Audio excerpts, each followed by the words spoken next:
monitoring on day 0 or day 1, those values there, they're not actually linked to, we've looked at the data on this, they're not linked to inflammation. So a cow that has metritis, her blood calcium is going to be the same on day 0, day 1 as a cow without.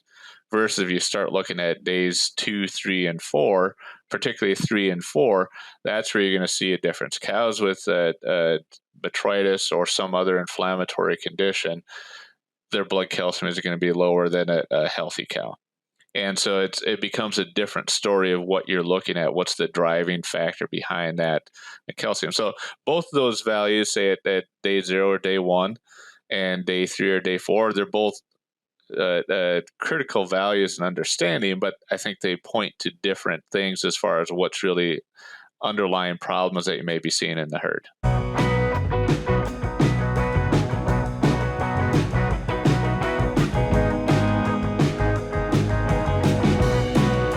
Hello and welcome back to the Dairy Podcast Show brought to you by Wisenetics. My name is Barry Bradford from Michigan State University.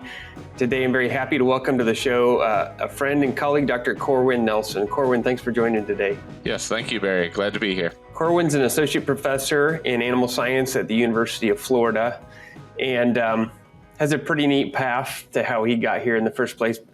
Corwin, where'd you grow up? Did you grow up on a farm or? Yes, I grew up on a dairy farm in east central Minnesota, just north of Minneapolis, about an hour and a half. And you've migrated to Florida, so you apparently didn't love the winters.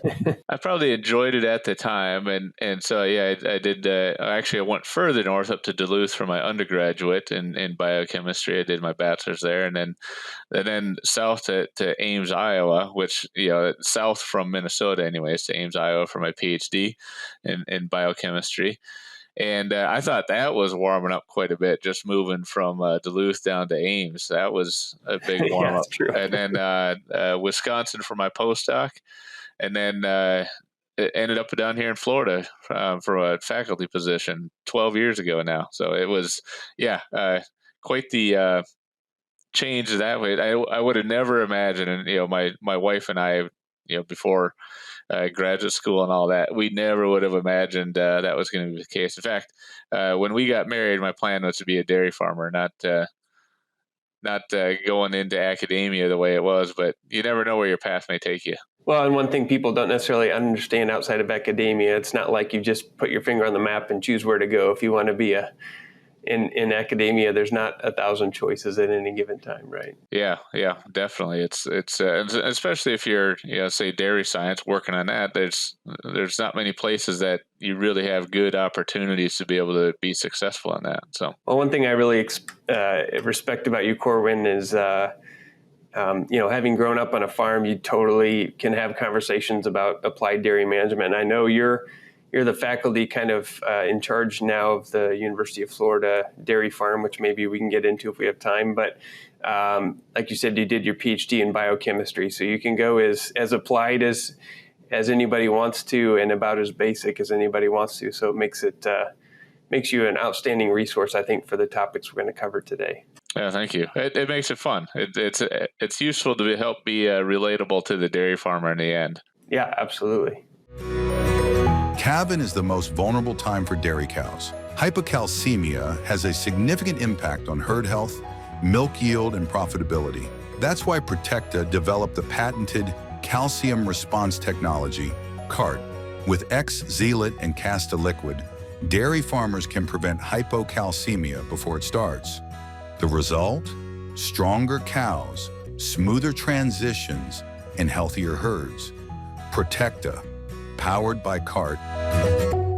So what we want to tackle today is hypocalcemia. And I know that, this podcast alone has done numerous episodes on this, but at least from my vantage point, I only really track this tangentially. Maybe 10 years ago, I kind of thought we were at a stable point in this topic. And so much new information and new tools in the last 10 years. It's a pretty interesting area now. So maybe let's start with what we knew 10 years ago. Why does hypocalcemia occur? What is hypocalcemia? When is it biggest issue and why does it occur? Yeah, you bring up a good point there, Barry. And when I was in graduate school, so I started in 2006 and I was at the National Animal Disease Center. It's the periparturient diseases group. It's Ron Hurst and Jesse Goff, Tim Reinhart. They did a lot of work on hypocalcemia. That's those are some of the guys that are very well known in that. And so the interesting thing is when I started, there was very little interest in hypocalcemia. They still had a very much of an interest, but from an industry's perspective, and even from the upper administration in the USDA, it was, hey, milk fever solved. We don't got to worry about this. Let's move on to something else. So when I started my graduate work, we weren't doing anything on hypocalcemia at the time. I got into this more from I worked on vitamin D, but the role of vitamin D in the immune system. Um, and so that was so I barely even studied the role of vitamin D and calcium homeostasis, other than kind of on the periphery to understand that its overall function. But there just wasn't the focus on hypocalcemia at the time. But one of the big, I guess, shifts in that, there's a few of them, I guess. One is a paper in 2011 published by this group. Tim Reinhart was one of them. So it's one you oftentimes see cited, subclinical hypocalcemia in dairy cows, by Tim Reinhart and several of the other colleagues there, Jesse Goff and Ron Hurst there at the USDA. And highlighted the prevalence of subclinical hypocalcemia in dairy cows. So even though these cows don't have clinical milk fever, they still have serum calcium concentrations would fall below it. And they came up with threshold. I think in that one was a 2 millimolar of or 8 milligrams per deciliter for serum calcium. And so that sparked this interest. Well, how much of it an impact is there of subclinical hypocalcemia and health disorders?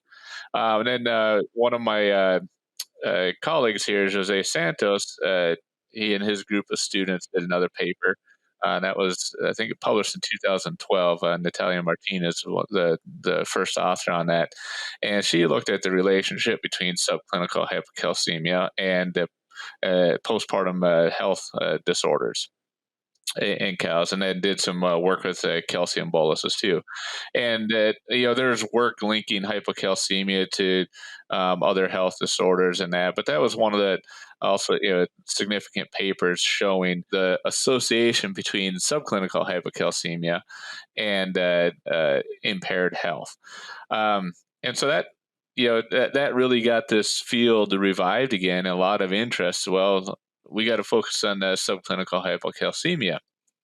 And so, there's quite a bit of work then for the next, several years, going back to DCAD, working on that, just experiments at looking at the effects of DCAD again and really getting into that.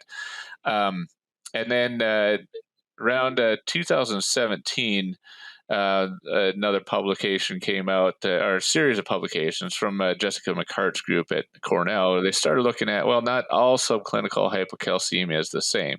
They've been looking at different thresholds in that. But then they noticed, well, you have subclinical hypocalcemia, but then you have something called transient or delayed and persistent hypocalcemia. And now they call it dyscalcemia, I think, is the name that they've termed it, which is maybe an appropriate name there to really emphasize it. It's not a normal calcium status of a high-producing, healthy dairy cow. So that's kind of shifted where the field is today now. There's a lot of things that we're just now starting to understand about really what's going on in terms of hypocalcemia, and it's not all the same as I guess we're getting into here today. Absolutely. So let's dig into that. So I guess big picture, I'd say still it's more or less true that very few farms have major problems with milk fever like we would have had 30 or 40 years ago, right? So that sort of overwhelming, annoying, frustrating factor is kind of taken care of on most farms. But again, we still have this evidence of subclinical issues that are probably linked to negative outcomes later on. But now we're learning more about that hypocalcemia may not be as simple as huge calcium outflows out of the mammary gland, right? And the body trying to keep up. Are there other things that can drive some of that dyscalcemia, if you want to use that term? Yeah, definitely. And to your point there earlier about milk fever, yeah, it's common that it's going to be under 2%, 1% milk fever. In fact, you might hear a dairy farmer call up his nutrition and say, "Hey, I got a problem with milk fevers now." And well, it's one case, right? You have one case of milk fever, and all of a sudden they're on high alert of what's going on. So yeah, it's milk fever per se has really been prevented. Now, because it's there can be issues with management of pre-fresh rations and that can lead to all of a sudden there's an incident coming up that are more cases of milk fever that it'll all of a sudden occur. So going back to the question though on what are those, why is hypocalcemia occurring, and hypocalcemia, why is that occurring? And that's the principal driver there is that irreversible loss of calcium to the mammary gland at the onset of lactation. I mean, that is the major driver, and you just look at the calcium economy, that's what's driving it. And why does that matter? Blood calcium is our body's calcium has to be tightly controlled because of the intracellular functions of calcium and its role in cell signaling. So you think of other metabolites or minerals that are tightly controlled. Probably the most tightly controlled I can think of in the body anyway is pH. That has to be the most tightly controlled. If there's any deviation there, you're going to dead very quickly. Sodium and potassium chloride, they're all tightly controlled. Calcium is another one of those. It has to be tightly controlled. So, and you see that very quickly in a cow that develops milk fever, that has milk fevers, because that blood calcium has dropped too far, and she'll become paretic or have paralysis very quickly if not taken care of, or lead to death if not taken care of. So the driving factor behind that is milk production. That calcium going to the milk. However, we've learned that that's not the only thing that can be driving that. So part of this change here is what we've learned. That inflammation does cause some hypocalcemia. So if you take an animal outside of the transition period and do it, and Lance Baumgart's group has done this, I've done this work too, and you've probably done these endotoxin challenge, LPS endotoxin challenge. Well, blood calcium decreases during those endotoxin challenges. Not to the extent that you're going to see from at the onset of lactation, right? And there's a very good paper from Jesse Goff did this. I think it was 2006 it was published. Maybe it's before that. I'm blanking on the year right now. But they did mastectomies on cows and showed that if you take away the udder, there's no hypocalcemia. And that was a very good foundational study showing it's the mammary gland as the main driver. But we also know that inflammation is another source of that hypocalcemia.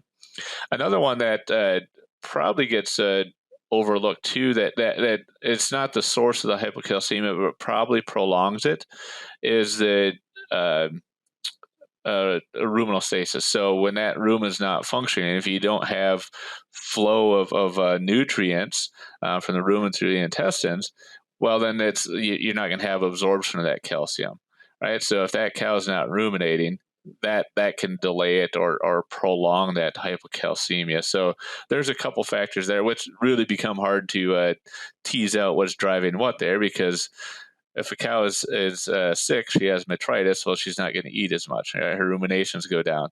So is it the inflammation that's causing that delaying that return to normal calcium status, or is it because the cow's not ruminating? It's really difficult to tease those out, but we know they all drive it, right? And I think that the critical thing that we're finding there is one of the driving factors behind this is inflammation that's associated with most prominently metritis.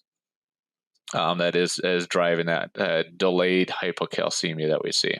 Okay, so given that extra complexity, and I like how you characterize that, you have sort of this mountain the cow has to climb in terms of calcium drawdown, and then there's some other factors that can exacerbate, right, how hard that is for her to overcome that.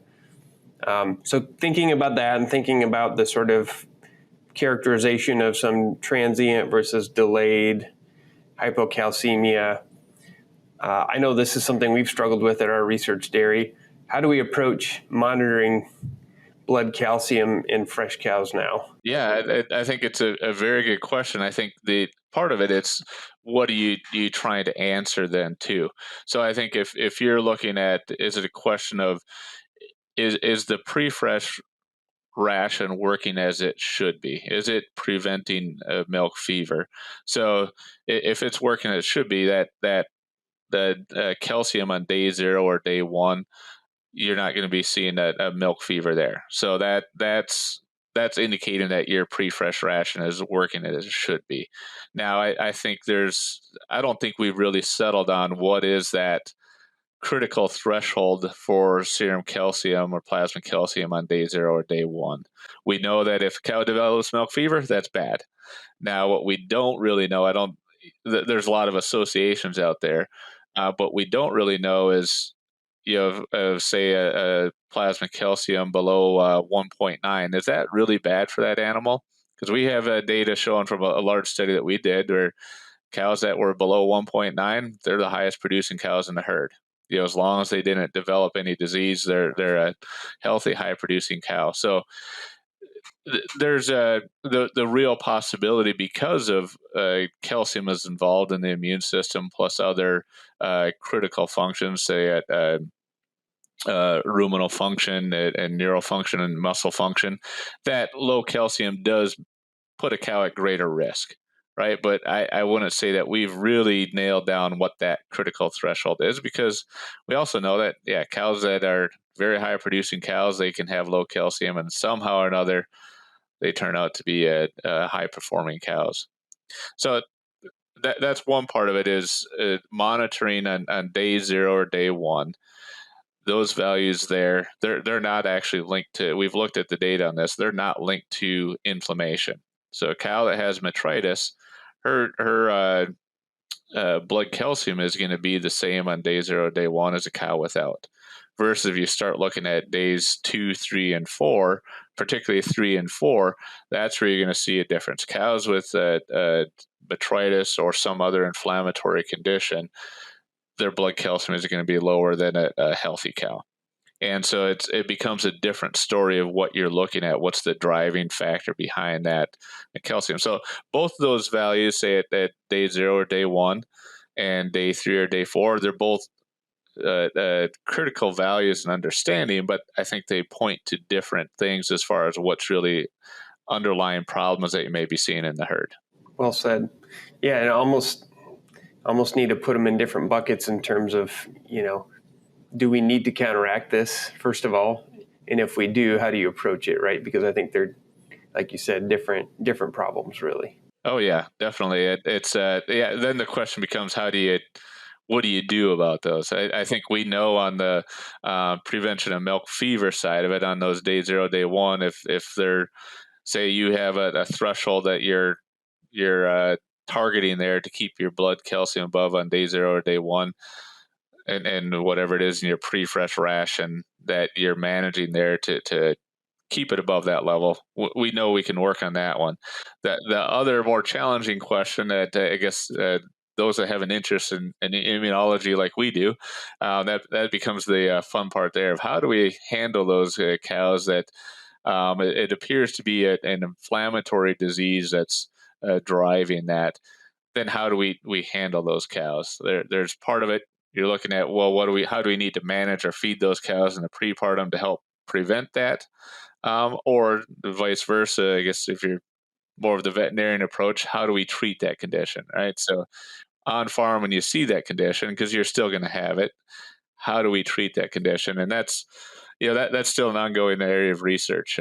You've done plenty of work on the inflammatory, anti-inflammatory treatments, and what really works, what doesn't work there. And I think there's some things that we found that just simple anti-inflammatory doesn't always just help a cow. That inflammatory response is needed. So we have to, it's not just a simple, hey, we use some sort of anti-inflammatory to solve that issue. It's got to be shown to be effective.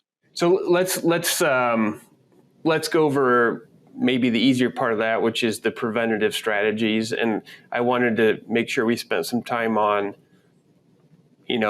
reconsidering the tools that are out there for prepartum, pre-fresh tools, and then also maybe quickly we could touch on boluses or other calcium supply strategies post-calving. So talk me through what are my options if I'm a dairy producer and I need to implement a pre-fresh strategy to prevent milk fever at least. Well, certainly the tried and true most commonly used method out there now has been the low or negative DCAD. Ian Lean over in Australia, here's the one that reminded me from one of his papers or meta-analysis they did. He goes, it doesn't have to be negative. The data showed it doesn't have to be negative. It's a low or a negative DCAD in the pre-fresh ration, and so that's certainly been shown to be effective. And there's a couple of very good meta-analyses that were done, published in 2019, one by my colleague, Jose Santos, and Ian Lean. And then Ian Lean had another one too. They just used different approaches in the meta-analyses, but they had 42 different experiments that were analyzed there.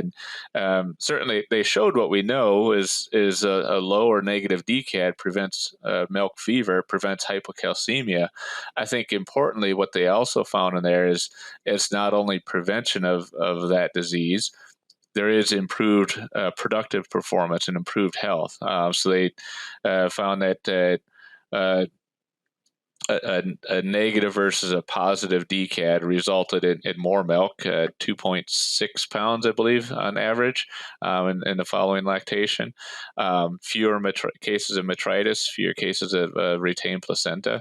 And that was some critical findings for that. And also gives a lot of evidence to this point of, does hypocalcemia lead to subsequent disease? Right. Is it a cause or just a marker? Right. Yeah. Right. So it's still it's more complicated and nuanced than that, but it does give some good evidence to, hey, if we prevent hypocalcemia from a lower negative DCAD, we do see less disease.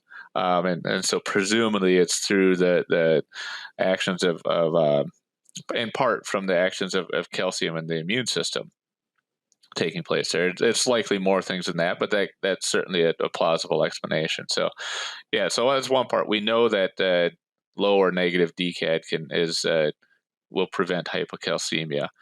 Now, what I think we've gotten into is seeing that it's that delayed or chronic hypocalcemia. That's another point we can get to here in a little bit later of what works there. So the other one that I guess historically has been used quite a bit would be the calcium boluses. Right, so that's been used for quite some time, and they have a place at preventing milk fever. Now, the health outcomes, that's another story that we can get to here in a second. But certainly, if you got an issue of milk fever, the calcium boluses are an effective strategy to help with that.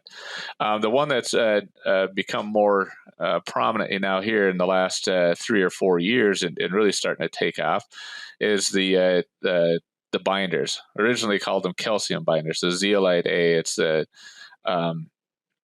those they called it a calcium binder. Well, they found also that it's actually also binding phosphorus. And there's some work out of Germany showing that low phosphorus diets resulted in better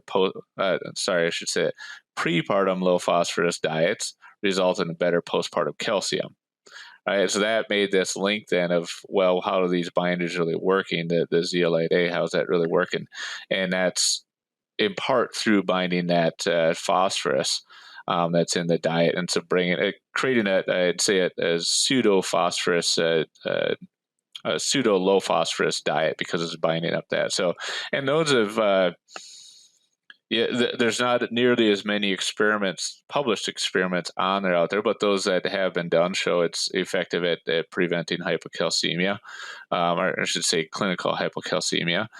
Um, and from what I've heard out in the field, yeah, it's been very effective that way too. And the nutritionists that are working with it, the ones I've talked to anyways, seem to be very happy with it.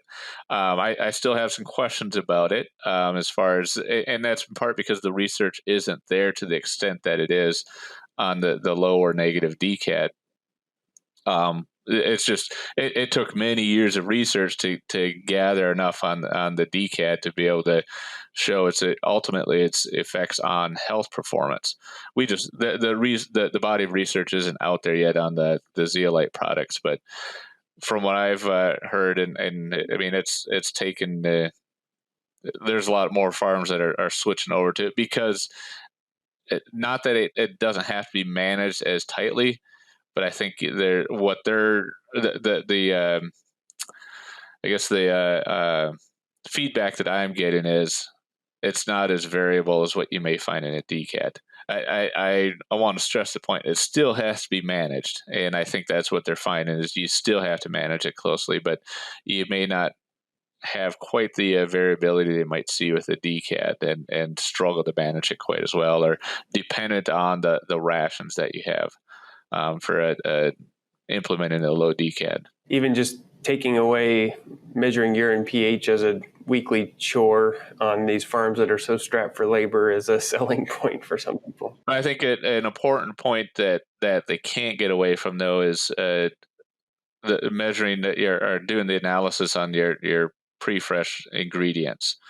So knowing how much phosphorus, potassium, calcium is in that diet, you still got to keep potassium low as possible. That we've known for a long time. Keep that potassium low.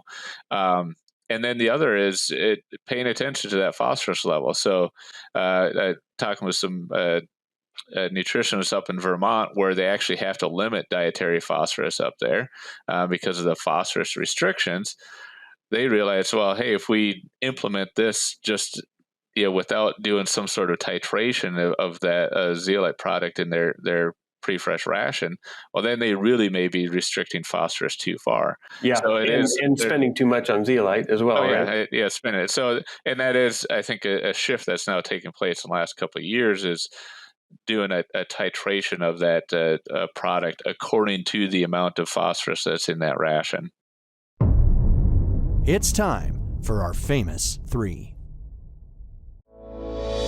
Priority IAC, a company founded by Richard Brunig, acting president. The only company bringing the fields of microbiology and nutrition together. Priority selects specific strains of smart bacteria to provide the best performance in animals and combines this with a unique approach to nutrition.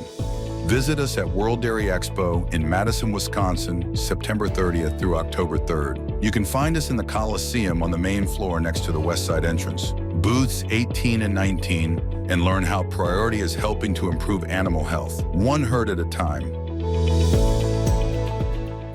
Okay, fascinating. Well, we could dig into this a lot more, I'm sure, but we should probably move on to our three famous questions. All right, so first of all, I know you're a reader. What's your favorite dairy-related book or resource within our field? I think when I've been on here before, I said Journal of Dairy Science, which I certainly like and enjoy. But I think part of the other part that I really like, and more so because I like to hear from the other side. Like it's fun to read the science and all that, but I like to know what's going on in the industry. So any of the industry related publications, so dairy herd management, progressive dairy, hordes, all of those, and then say that like the daily newsletters that come out, just updated on where the markets are at, things that are happening in the industry. Those are, I find, very helpful to just stay in touch with what's going on out there. Otherwise it's so easy to get just kind of caught up in the world here of science and lose track of what's going on out there in the industry and what problems that everybody else is facing. Well said. All right, what about your favorite book or resource outside of agriculture? The other one that I read most often, and this doesn't sound pious or anything, but the Bible, right? It's a very fundamental part of my life and what I do, and shows me how I need to live, right? And not from a religious or a rule standpoint, but the essence of what's embodied there of just having integrity of what I do, how I treat other people, how I interact with others, and all those. It shows me how I need to live and sets that standard that way. So that's really my favorite resource there, the one I go to most often, not anything else. So just wisdom, right? Yeah. Yes, wisdom, plenty of that, and certainly with raising kids too, a lot of wisdom there about how to do that. Makes the job at work seem easy sometimes. It helps me keep my patience too, and keep a right perspective on life. Great answer. All right. Well, you can throw us a different answer if you want this time, but how would you say a successful dairy professional stands apart from those who are less successful? Yeah, and I think, this would still be true of certainly those that really pay attention to the details, or just really stay on top of things, right? They know that's certainly true. But I think one that I've thought of over time too, and just recognized over time, is those that are willing to look to the future. They're future oriented with what they do. Obviously, not too far in the future to lose track of what needs to be done today, but they also have an eye to the future, saying we need to plan for our business to go this way in the future. So, and making those changes appropriately, or having a plan going forward to that, and being able to adjust as things come about. So, statistics would say that, well, it's just getting larger, right? Going larger, because that's what we always see. But certainly there's dairies that can remain successful by staying at a similar size, but they have to have a plan of how they're going to do that and remain successful in today's world, when everything, just going larger is more efficient. It doesn't mean that you have to, but you have to have a plan of how you're going to do that to be successful. So you got to be innovative in what you're going to do, and have a plan, come up with a plan of being able to do it, not be afraid to try new things. Well, Corwin, thanks again so much for another fun conversation, hopefully very informative for the audience. All right, thank you. So again, our guest today has been Dr. Corwin Nelson from the University of Florida, and this has been another episode of the Dairy Podcast Show, brought to you by Wisenetics. If you haven't followed or liked the show, make sure you hit the button so you don't miss the next episode. And until next time, this is Barry Bradford signing off.